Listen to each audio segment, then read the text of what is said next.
screen first before we go. Oh, looks you like have to yes. start sharing first. Oh, yeah. Okay, good.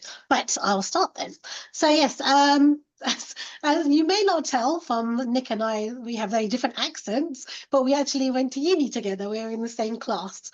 But thank you for inviting me along to the INCOSE New Zealand chapter. I'm honoured to come to your first lunchtime meeting, which I didn't realise it was the first lunchtime one.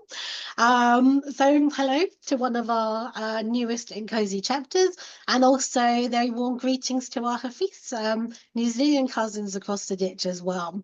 I'm kind of a bit jealous that you're all going to Holy Moly, and we do have Holy Moly in Australia too. So maybe next year we can have an Australia New Zealand competition. So I'm here with my INCOSE HSI Working Group hat on, but I work as a principal consultant at Agmina Group, looking at human factors and systems engineering. And I guess my career, I've had one foot in both camps for quite some time, and it's good to have that dual perspective. And so really what I wanted to talk about today was these dual perspectives of human factors and systems engineering. Okay. Oops, is that going on? Yeah. So as engineers, we're very technical people usually. We like to analyze things and we like to develop solutions, but sometimes the human gets a little bit lost in that mix. So it's really important to consider that. Hang on, I think I just need to press OK for the recorder. It's important to remember that, our jobs are not just about developing the technology, but it's really that the technology has a purpose, and that is to support the people who need to be able to use it to accomplish their mission or their goal or whatever tasks and procedures they're trying to do. Okay, so just for today, I'm really focusing on two things because Nick explained that maybe a really high-level introduction to HSI might be needed from both the systems engineering and the human factors sides. So I'll cover the basics of what is human systems integration. I'll take you through a few examples so you can see what it looks like from a few different domains. I'll talk a bit about the INCOSE HSI Working Group at the end and see if anybody's interested in joining us. And then maybe we can do some Q&A this time. There's a link at the bottom here as well, and I'll share the slides later if anybody wants to look at them. You can go and have a look at that. Okay, but before we start, first, some lunchtime trivia. Nick told me that INCOSE New Zealand likes doing trivia. So I thought I'm going to try some HSI trivia. And this is the first time I've done HSI trivia, but let's have a go. Okay, so Wheel of HSI is just for fun. There's no actual monetary prizes, unfortunately. Okay, so the first question, and you can type your answer in the chat. You can just type like A, B, C, or D. What does HSI stand for? Who's still awake?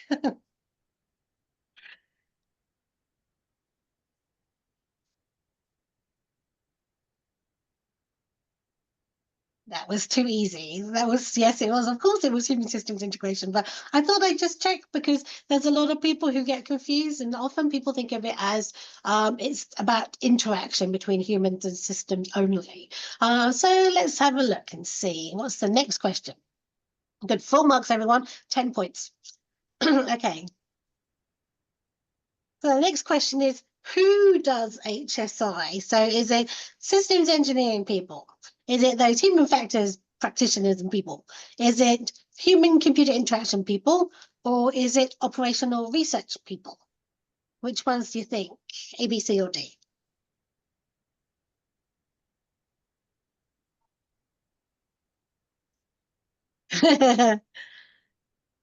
Outside of the box, all everyone says it's all, it's not one or the other. Yeah. So it was a trick question. It was pretty much all of these people could be doing HSI. So you get points, everyone gets points, we all get points, as Oprah would say. So we're on to like 510 points, I think. Okay, now the biggie. What is being integrated? So is let me just see. There you go, the finale, 1,000 points. What is being integrated? Is it humans and technological systems? So the humans or technology into humans, that kind of thing. Is it the humans into systems design? is it the integration of human factors and systems engineering approaches, or is it the integration of teams of human factors and systems engineers? Which do you think? We've got some E's, some A's, some B's. Oh, and all of the above again. Oh, we've got a bit of a mixture of things. And so, I mean, it actually, it depends on your perspective. And so in the HSI working group, we have, you know, a substantial number of members worldwide, and it looks a little bit different depending on, you know, your perspective and how you're using HSI. So it could be any of the above, actually. And so it was a bit of a trick question, but also all answers could be true depending on your perspective. Okay, so that was just a quick fun intro, just for me to see, you know, what the audience is like. Okay, so well, here's the official definition of what is human systems integration.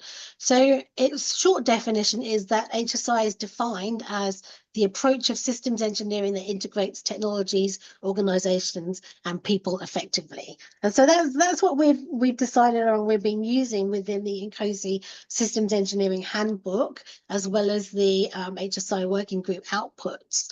It's short and succinct, and it really, I guess, puts HSI very firmly within systems engineering processes and approaches. So that's some of the things ticked off from the previous question. But if we go further into the definition, it talks about, it's quite a wordy sentence, so I've tried to break it up into saying, well, what is HSI? And for us, it's a transdisciplinary, so it's not any specific discipline, it's not more than one discipline working together necessarily, but it's gone further than that in the fact it's new, so trans is new, it's a new kind of discipline where we're bringing everything together. It's both socio-technical, so technical and socio, and it's management as well, and it's a process of putting those together. Putting what together? So involving what? Those human elements, the technological, the organizational, and the human systems. When do we do that? Well, during the entire systems engineering lifecycle and during all the management approaches within that project. And then the final one in green is, well, what are the activities that we're doing? What are we actually trying to achieve? And we're making sure that we're addressing those human elements and integrating them within that life cycle. And as well as we're doing the parts of maturing that development in terms of analyzing, designing, and evaluating the different systems. So very quickly, what's the value proposition? Why do we do it? Well, you know, you don't actually have to do it for everything.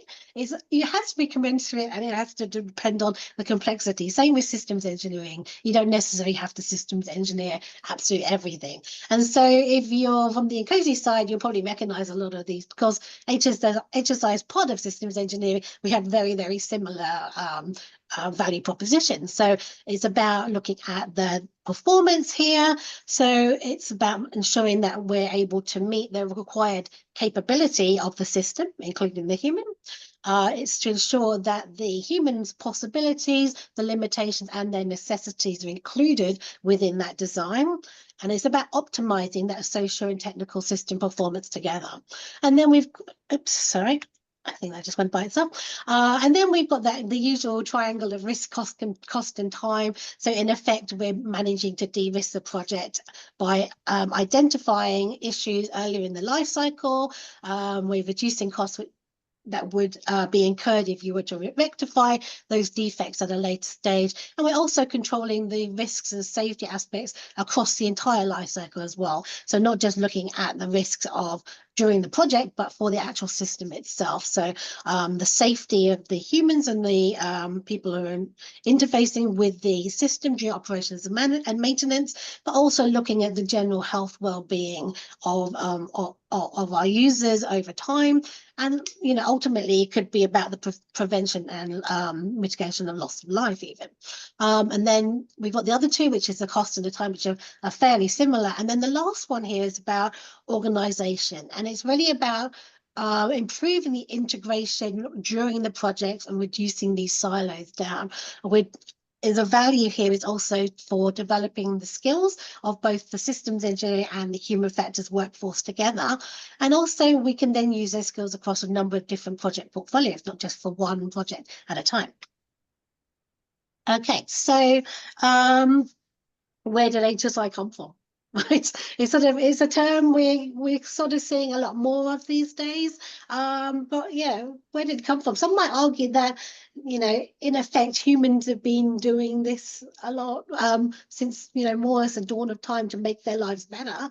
But in official terms, in terms of formalizing, we'll look at these sociotechnical approaches. So from the human factors ergonomics point of view, obviously it came about sort of in the post-war era, post-World War II era, and at the beginning it was really focused on corrective ergonomics. So you're going to mostly build the system, and then you're going to look at how the humans are using it, observe the activity, and then work out what needs to change with the design. Around the I'm not sure why that keeps changing. Around the 1980s, we saw the introduction of human-computer interaction, focusing specifically on that interface between the human and the computer, and looking at the tasks, so the planned activities or the prescribed activities that they would be doing. And then around about, I think from the 80s onwards, we then start seeing HSI appearing within the military domains and really taking off in the 2000s. And this is from Guillaume Drapeau, who was our previous HSI chair. This is from his book, HSI from Virtual to Tangible. And he really talks about how HSI is really about bringing together systems engineering and human-centered design in many ways. Okay, so this is terribly laid out. Let me just do this.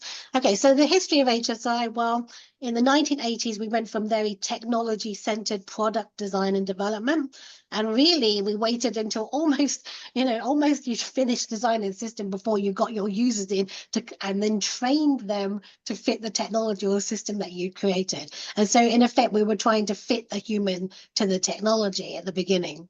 Then the first formalized program from HSI was really came out of the US Army, and many people will recognize Manprint, or later as Imprint, where they really sought to bring out a full systems engineering program for complex system development, which explicitly included the human aspects within the systems engineering activities. And the idea here was to ensure that those human facet aspects could be brought in earlier in the development.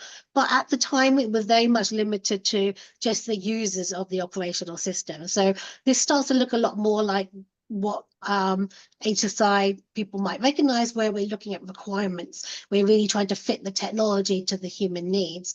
And then as we're moving into more modern day, HSI is now not just a defense thing, it's in many different types of domains or industry sectors, and different types of systems. And we're looking at all humans and organizations at any of those stages during the entire systems life cycle. And we're actually getting to the point now where systems engineering is becoming a lot more digital in some ways. And so we're having these opportunities to have human in the loop simulation during this digital or virtual engineering. So the idea here is now we're moving towards human-centered design and systems engineering that really allows or enables a human and considers a human to be human. Okay. I better speed up a little bit. So if you followed HSI, you've seen there's been quite a few outputs recently from the HSI Working Group. And this comes from both the Systems Engineering Handbook, which has a new chapter, I think it's 3.1.4, I think is a new chapter on HSI, which was previously called usability. So now it's explicitly HSI. And we also have a primer that came out with this information too. But this encompasses the scope of HSI. We brought together people from different domains, different experiences, and we said, what does HSI look like for you? And ordinarily, most people would say, oh, it's got 5 to 7 different, what they call domains or perspectives. So if we start from the middle, it's really about this top model, TOP, technology, organization, and people. We're looking at that intersection between those three, and they exist within a planned or operational environment as well. So that's not too dissimilar to human factors, in fact. But around the outside, we have a number of different perspectives or domains. And so if you've been familiar with HSI, you might recognize things like human factors engineering, you'd recognize training, safety, occupational health, habitability, and things like that. But you'd also see that there's some new ones and some slightly differently worded ones. So rather than manpower, we decided to make that less defense and gender specific, and it's now called workforce planning.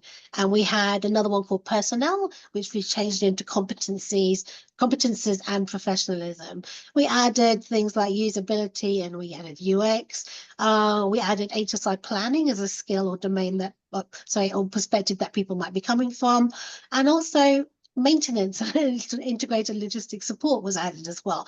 So, and the final one as well was the social, cultural, and organizational factors that, like some industry sectors like UK defence already had that as a domain or perspective. So what we tried to do was be inclusive of all the different potential perspectives that were going on. And it's not to say that you're going to have every single one of these perspectives like a checklist, but there are areas or just views of the problem from those expertise. And then within those, we're bringing from this transdisciplinary areas of human factors, systems engineering, information technology and HCI, and that operational domain and operational research. So who does HSI, right? So we had a number of different people in there, but what's the role of the HSI person or HSI integrators? And so this is not exhaustive, and it's also not, it doesn't have to be the model that everyone uses, because it depends on the complexity of the system and the organization that you're trying to do it in. But in effect, there is a role that has to integrate many of those different perspectives together, and also needs to communicate and trade off those within the broader systems engineering activities. And so your integrator's kind of got you're facing two ways. You've got the integration of the HSI perspectives and the integration into the systems engineering team as well. And ordinarily you'd expect the role of the human systems integrator to be part of the systems engineering team. And that's not to say it has to be one person. It could be human factors people and systems engineers working together to provide that one role. It could be someone who's in that one role. Or in some organizations, they may have lots of human systems integrators and one human systems integration lead. So there's a lot of different potential models here as well. All right. So where do we actually come from? How do we become HSI practitioners? Well, mostly we come from the fields of human factors and systems engineering, or both at the same time sometimes. But we have a bit of a problem because we're a little bit niche in some ways. So I'm not sure how it is in New Zealand, but in a lot of other places in the world, and especially in Australia where I am, we don't have very many specialist tertiary degrees in human factors or systems engineering specifically. So the systems engineers and human factors people tend to come from, well, the systems engineers start as other types of more traditional technical specialist engineering disciplines, and the human factors or ergonomics people often come from the social sciences, from psychology, the physical sciences, cognitive sciences, OHS, etc. So we kind of get this feeder of two niches to start with. So they then become these practitioners over time as they start to apply these things. And then at some point, you experience HSI. So you're either working in cross-disciplinary teams or you're actually doing HSI itself. And that's when you have sort of this specialism in HSI. And then there's obviously lots of non-traditional routes, and you could come from the ops research side, you could come from the human-computer interaction, or that could be part of human factors too side. So there's a number of different areas that we could come from, but we don't really, it's not as easy to generate them. And if you're not in an organization when you're planning for doing HSI, then we're not generating more, and we don't have a pipeline of HSI individuals unless we get people from these two feeder niches to get interested in it, which is partially what we're trying to do with the INCOSE HSI Working Group.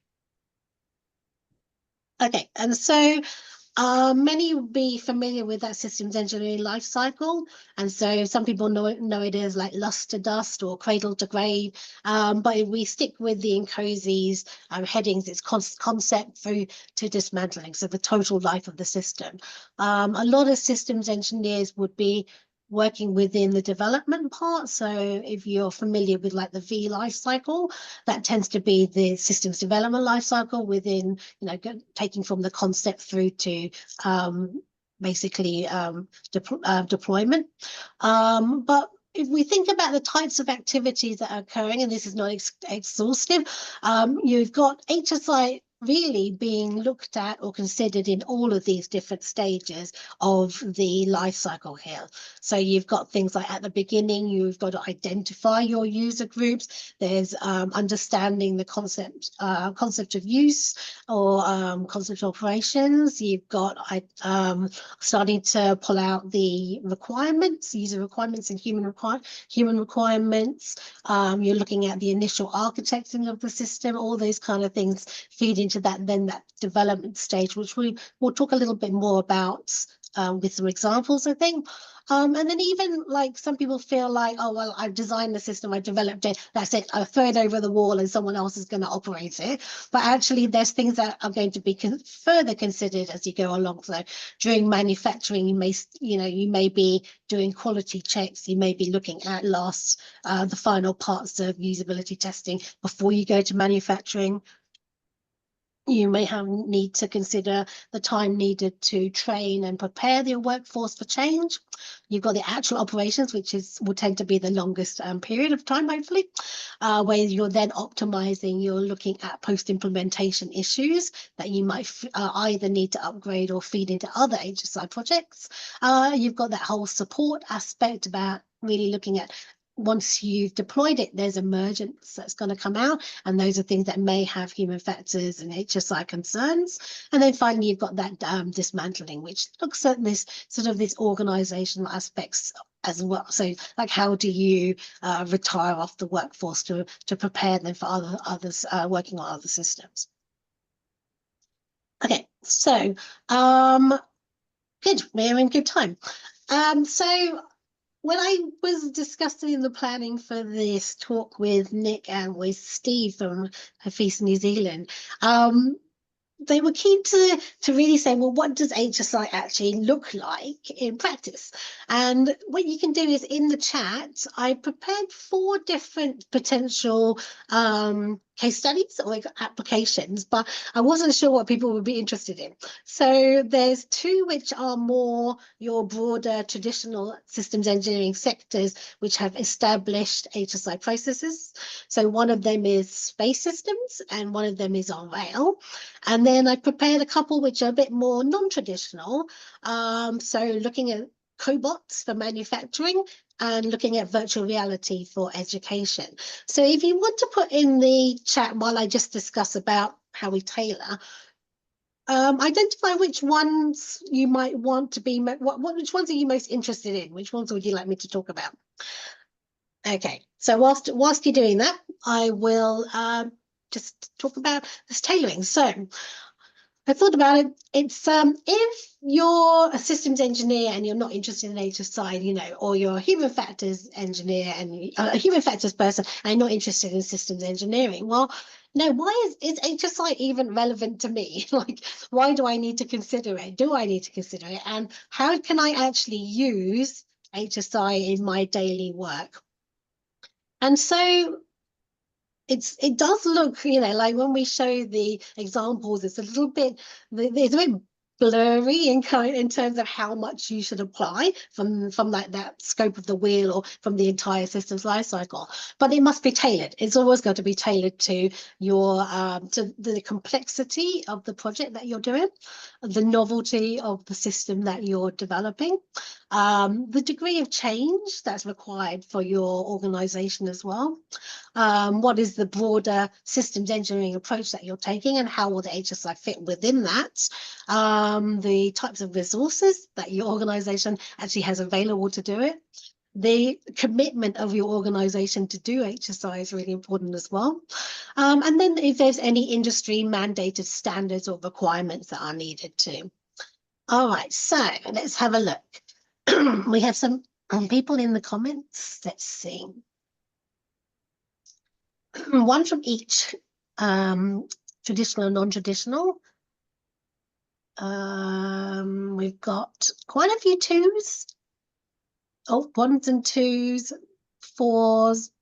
No one's interested in one cobots. Okay, so I think what I'll do is I'll cover 2 and 4, and if I have time, I'll come back and do the other 2. Okay, so we're going to do rail and virtual reality. Okay, so let's skip through these next slides. Give me a second. Okay, so with rail and I'm not sure how it is in New Zealand, but in Australia, it's tended to be called human factors integration rather than human systems integration, as it is in the UK as well. And so across all of rail, there's varying scales of complexity. There's smaller upgrades, introduction of like COTS products, all the way up to, you know, entire signalling systems or new stations or all sorts of new rail lines. We've just had the new Sydney Metro open recently. And what it really looks at is how the HFI activities align to this project lifecycle. And so we tend to use project lifecycle in Rail Australia, but we're really talking about that systems lifecycle. And so you can see here, it's sort of turned into a bit of a fat V here, and you can see that there's a number of different human factors activities that tend to be occurring at different stages and phases of that life cycle. So you've got things like input into the operational concept document, early human factors assessments, identification of human factors requirements, all happening quite upfront, but also being iterated and further matured in the different iterations of the systems development. Within Australia, we have an Australian standard 7470, which is just having its new update, and it was previously called HFI in engineering design, and it really does discuss. It gives you the general requirements for the actual process for HFI from a risk-based perspective, as well as a selection of potential human factors, generic human factors requirements as well. And what we're seeing is that these are larger government transport infrastructure organizations are now either mandating use of that standard, or they have their own versions of this standard that developers have to or contractors have to adhere to. So this is one example, and this one comes from one of the guidelines from RISB, which is our in Australia it's our Rail Standards and Safety Board. And this is case study C, and so if you find that, I think you can access this online. It's on pages 33 to 35 if you want to look at it in more detail. But it talked about an example of level crossing removals, and in Australia, in Victoria in particular, there's quite a broad program of these going on. And so it involves grade separation between the rail and the road by putting a viaduct over. There's demolition of existing stations, there's HMI, so human machine interface amendments, and there's new signal equipment room that needs to be developed. And so what you can see is that within these different phases, as you saw with the V, now I've just turned it into a, you know, sadly looks linear, but it's often not linear as it turns out, is that you've got the kind of things that they look at. So in the early human factors analysis done during the concept stage, they really identifying where where human factors will be required. So they identified station design, they identified the rail viaduct design, signal sightings during development and change, the SER design and the user interfaces themselves. And then as they get into the designing stage, you've got more detailed areas on the HFI planning, the further requirements capture against those initial concepts, the development of the issues register so you can follow through and track those issues and close those issues out. Within the design, you're looking at your standard HFE for your end users, you're part of the design reviews, and it's part of this incremental work towards the safety assurance in total. And then you also have getting to the implementation stage. You're looking at updates to the human factors requirements as you're, preparing for test and testing. You may have to readdress those aspects of how you do the test plans. You're developing the human factors assurance case at the same time, and also developing training or any awareness of change. So things like, well, there's they don't need to have the HMIs don't need to talk about the level crossing anymore. So do you just remove that from your human machine interface, or what happens to the people when they're expecting to see something there? What goes there instead? That kind of thing. And then you move past that into the validation stage where you're doing your verification and validation against your requirements. You're looking at the controls that need to be passed forwards as you go through into the in service. You're closing out all your human factors issues in the register, and you're really getting that finishing and really ticking off that human factors assurance within the broader systems assurance. And then you go into the in-service stage where, again, you're still doing HSI things, but you're looking at this emergency. You're doing post-implementation reviews to ensure that is it actually, doing what you planned and you designed it to do, and how is it actually, is there anything emerging that's coming out from that? And also there's various project completion activities that you might be looking at as well. And so then the other one that we were interested in was not the cobots. Let's go forwards. Oops, we just fast forwards. Virtual reality. So this one's an interesting one because the VR developer came to us, and I wanted to show these two types because in the larger one, it's quite, you've got documents, you've got processes, and they're virtually mandated, and you've got guidelines to help you, and it's quite a big thing, a big piece of work, and you might have HSI teams that spread across a whole supply chain maybe, but in this case we have a virtual reality software developer who wants to develop software to train medical students. And they came to us and they said, well, we want some usability testing. We really want to validate our system. And so it's difficult because how do you validate something that has no formal requirements, no systems approach as per se, no formal systems approach, has no formal HSI either. And so if you think about using the HSI principles, you can actually do this. So what we did was we topped and tailed the V, the systems development lifecycle, and we took the beginning part, which was really looking at the concept and identifying requirements that way with stakeholders. And we then also looked at how you might test those to build a validation, essentially a plan to collect evidence. And so what it enabled us to do was we almost just took that top level and we didn't do the design part in the bottom of that V. So as I said, we scoped the educational system stakeholders and we prepared an operational concept for them. We could capture the system and the human factors requirements by talking with the various stakeholders that we'd identified in the operational concept. And then we could plan those trials and the testing that would be required to provide us with validation evidence to see if we'd met those requirements. And then we held validation workshops with those stakeholders. And so just is of interest, but maybe not for everyone, but maybe if you're interested in use of VR, we came up with this a requirements validation framework, which was fairly generic and could be applied to any virtual reality for medical education system. And there's really like 120 requirements under these, but they're focused in 11 under 11 categories. But what we could do was during the validation workshop, we brought all the evidence that we'd collected from the trials and the testing, and we brought the stakeholders together to identify against each requirement whether it met that requirement, how well it had met that requirement, and how important that requirement actually was to the customer.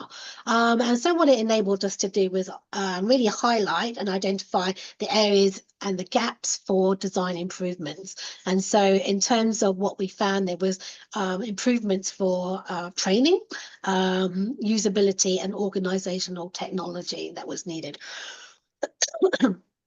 So just because I like to show pretty pictures, there's an example of one of the training tasks that we had, and we've got a whole pile of medical students to come through who were training to learning how to do arterial blood gas collection at the time.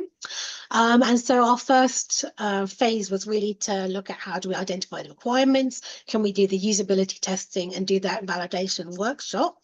And then the second phase was then to go forwards and say, well, the developer has no systems engineering process and no formal human factors. So, you know, how do we actually go ahead and do further HSI? How can we measure that? You know, can we identify if they're doing like things that would be systems engineering or things that would be HSI? And so what we did was we used the technology readiness levels as a proxy for the systems engineering development process, looking at the maturity of the, you know, how the technology is being developed. And we also looked at the what was called the human readiness levels, which is an ANSI HFES standard that came out in 2021 that really marries up with the technology readiness level and helps you to identify whether the human systems integration activities has been done at a reasonable level of maturity that would match the level of maturity of the technology. And so it's fairly simple to just say, well, this particular system was at TOL level 6, which is where they're just starting to use it with the, you know, the end users. And so we can match across the questions and say what types of HSI activities should have happened by this stage, or how mature should they have been, so we could identify if there was a potential risk that they'd keep developing the technology out of step with the human aspects. And so what you can see between the two different case studies is that, you know, you can be working in these big complex systems engineering, traditional systems engineering areas doing HSI, but you can also be taking, you know, systems approaches, systems engineering approaches, and HSI and human factors approaches in areas that are non-traditional, but applying those same techniques at you know, a far higher level, so not as detailed, to be able to, you know, achieve the same kind of outcomes, which is to really improve the design and de-risk it and ensure that you're designing the system around that human. Okay. So I'd like to spend just 5 minutes talking about the HSI working group. And so, yeah, I just become chair about just about a month ago, actually, but I've been co-chair for about 3 years before that. And so I've been involved in HSI since more or less since pandemic, HSI working group since pandemic. And so with the HSI working group, we are part of INCOSE, so we are to do with systems engineering, and we really we're about advocacy, and we're really about pushing the human factors and the human systems integration aspects within systems engineering, and really so that we have the proper focus. And it's not about a them and us kind of thing and say here human factors are always a priority or systems integration is always a priority. It's about finding that blend to be able to optimize and balance well-being, human performance and system performance together, and to do it efficiently and effectively. Okay, so the working group has about 500 different members from various INCOSE chapters worldwide. We also maintain an external mailing list as well that we invite to the working group, general working group meetings, because not everybody's a member of INCOSE all the time. And as you saw with the second case study, many people don't know what systems engineering is and they don't know what HSI is, but they're doing those kind of things. So we wanted to make it more inclusive, to bring expertise from outside of systems engineering as well. Otherwise, how do we progress? We become like a sounding board for ourselves if we're not careful. So we have various, you know, people from academia, from the government, from industry, and we have a whole lot of different domains and industries, sectors where people are feeding in what they're doing in HSI. We recently had the HSI conference, which was held in collaboration with IEA's World Triennial Congress. So I think there was, you know, 2,000 or 3,000 people, I think, at the event. A smaller proportion were here for the INCOSE conference. But it was really great to see that there was a lot of interest from that human factors side, ergonomic side as well, coming into saying, well, they appreciate that these days this kind of systems that we're working on are becoming more and more complex. So these kind of approaches, HSI approaches, are needed across a lot of the human factors as we're going forwards.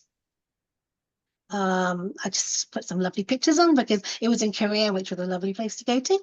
But what was really interesting is that there was history was made, and during IEA we resolved to establish a new technical committee on HSI within IEA. So what we'll have is HSI working group within the INCOSE, within the systems engineers, and we'll have HSI within the human factors, ergonomics IEA world. But what's going to happen is that they're going to be a joint forum. So they're going to exist within their own organizations, but we're going to come together to work on things together. All right, and so just super quickly, INCOSE's international workshop, annual international workshops coming up in February, and I guess INCOSE New Zealand will be involved in various things there as well. It's in Spain, but it's also virtual, and we have a number of different meetings planned in the HSI working group. So if you're interested and you want to come and join workshops or discussions, these are the ones we currently have planned. We have one being led by Embraer and Ricardo Reyes, who's looking at HSI architecting or human autonomy teaming. We've got one about really what more can we do to get HSI in at that early conceptual phase. So we often hear, people bemoan the fact that sometimes even I've heard that the human factors and user requirements are not developed by people with human factors knowledge, right? And so it's like, well, how do we ensure that that human factors perspective is upfront in the systems engineering process in that conceptual stage as well? So we'll be talking about all things ConOps, ops cons, use cases, scenario-based design, all these kind of things at that workshop. And the last one I'll be, so that's led by So-Young Kim, who was at NASA, now at Collins, and Dimitri from one of the French universities. And then I'll be leading one looking at a little bit more future facing on Society 5.0, sustainable societal systems. Okay, so we have an HSI primer. So if you're an INCOSE member, you can go onto the website and you can download this for free. This is volume 1 of 5, so it's really the basics. It covers a lot of the early part of what I was talking about today, but we have a number of other volumes coming through. There's one that's going to be about fundamental models and methods that should come out next year. And one about transdisciplinary HSI. So how does it relate to other areas of systems engineering? And also we're collaborating with the other working groups in INCOSE to look at that. So there's like talking about HSI in relation to AI working group, HSI in relation to requirements working group, that kind of thing. And if you're interested in joining and you want to help to write these, we do have a primer writing team and we'll be meeting up in the next few weeks. Drop me an email if you're interested. Okay, so that just leaves me to say, well, if you want to contact the chairs or the co-chairs of the working group, you can use that email address. If you're already INCOSE members and you've been on the Yammer or Viva Engage site, you'll see that we have like a sort of like a discussion board on there, so you can join discussions asynchronously there. And if you're not in INCOSE, we do have a LinkedIn group. But it's been very quiet because most people have moved into Yammer or Viva Engage. But if you want to post anything in there or start conversations, then that's the place to go as well. So I think I'm basically done, and I'd be happy to answer any questions. Let me stop sharing. We're actually to time, huh? All right. Making great time. Yep.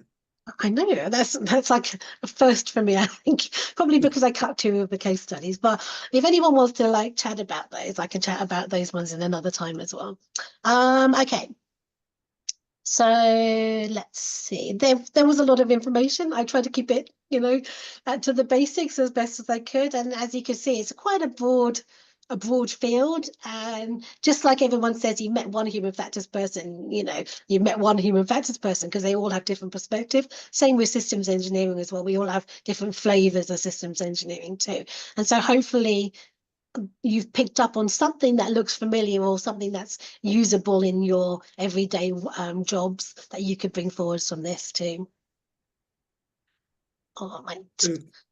That's brilliant, Grace. And I think if anyone's got any questions, just pop them in the comments. I think just while people are thinking, Grace, because there's a lot of great information in there. One of the things I liked is around this value. How do you sell value? Because I think it's something that both our societies come up against, the need to demonstrate the intangibles around value of human factors, value of getting best out of the human, value of optimizing the system across technology and people. Are there any other insights into that around how you've been able to sort of demonstrate the value of this, or what's worked well and what hasn't? Because I think a lot of us often struggle or need to do that. Yeah, so there's some work that's gone through. So like I didn't talk about the space one, but if you wanted to have a look and you look at the slides later, there's a link to their HSI guide or practitioner's guide or something they call it. And in there's a whole section about that value proposition, and they do talk about a number of examples. And the one that they had that I was going to talk about was about the emergency lighting system. And so what they had to trade off between different decisions of essentially what they had to do was in the original designs, they had looked at emergency lighting that was powered by batteries. And so at first, thought that's quite a reasonable way to do it. That's how we do it on Earth usually, right? But unfortunately, what it's doing is it takes up crew time. It takes up flight time, flight capacity and weight, because you're having to ship batteries up as well.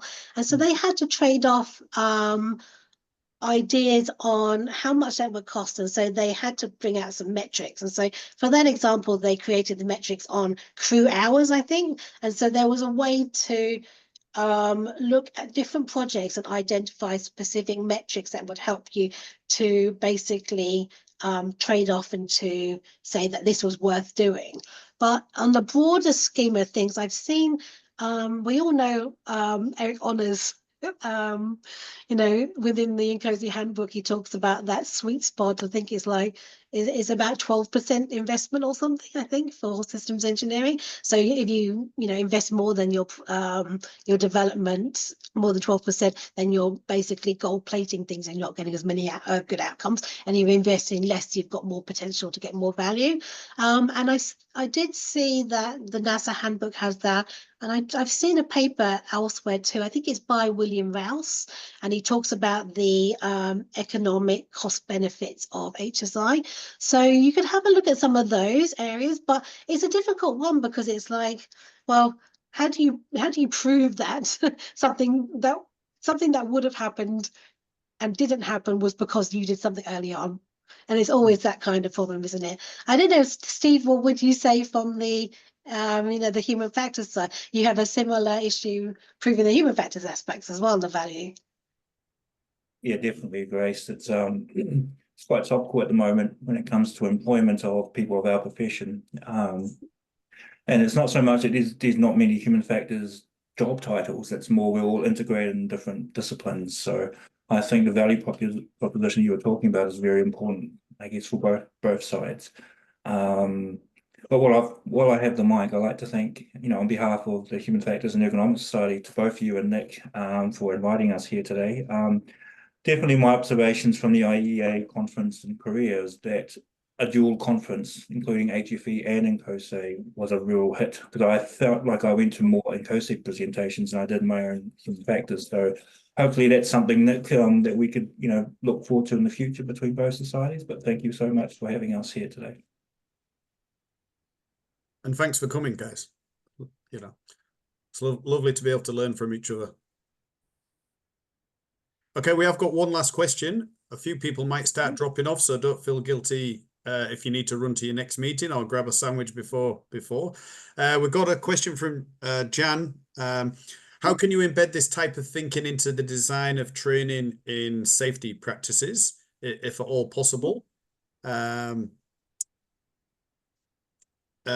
just mentioning that the VR use case of how to do it when it's not a mandated full process was illuminating. So I think that's So that's a difficult question.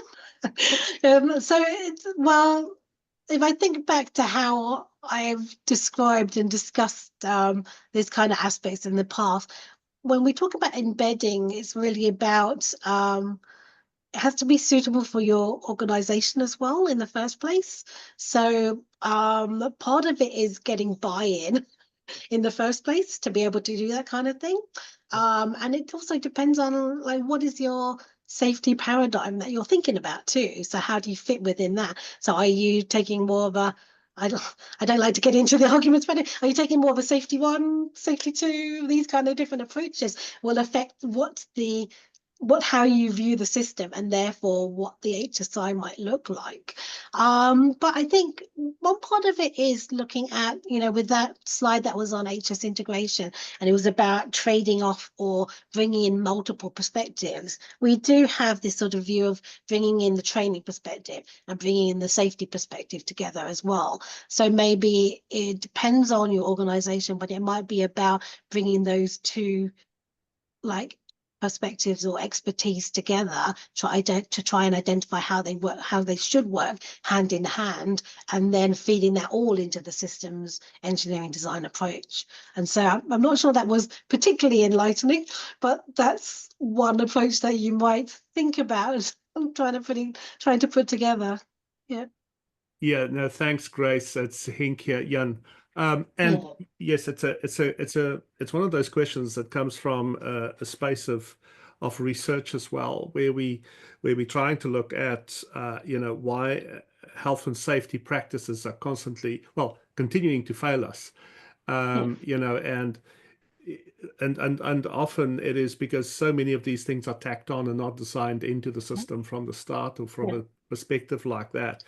And that's why I thought it's very interesting what you said here. I also looked at one of your first slides where you quoted Mika Inslee, and I thought, this is where we typically start as well, as from that perspective. So no, thanks for that. That is some insight that we can work with. So appreciate that. Yeah. And I think there's from my perspective and what I've seen, because I've come out of research last year, so I was an academic at University of Wollongong before. From that perspective, not with my HSI working group hat on. From my personal perspective, I found that there's a lot of purchase from both systems engineering and human factor science to really address socio-technical systems. And I think this is where it really comes down to, rather than looking at a human interface, looking at where the human is within that system. And I rather enjoy looking at this aspect of control in the system, whether it be human or technical aspects, and looking at the safety aspects concerning the storm of what happens in the whole system, rather than just the symptoms of what you see or trying to work out like root causes. I don't think root causes necessarily are helpful, but if we can understand the system behavior and how there's a lack of control, that really is what I would view as a leverage point for looking at the human and safety within the system. No, I like that. And we might be in touch. Sure. Thanks. Come along to the Appreciate HSI. So drop an email to the Yeah. HSI@incose.net. I can add anybody who wants to join the external mailing list, and then you'll get an invite to our next meeting.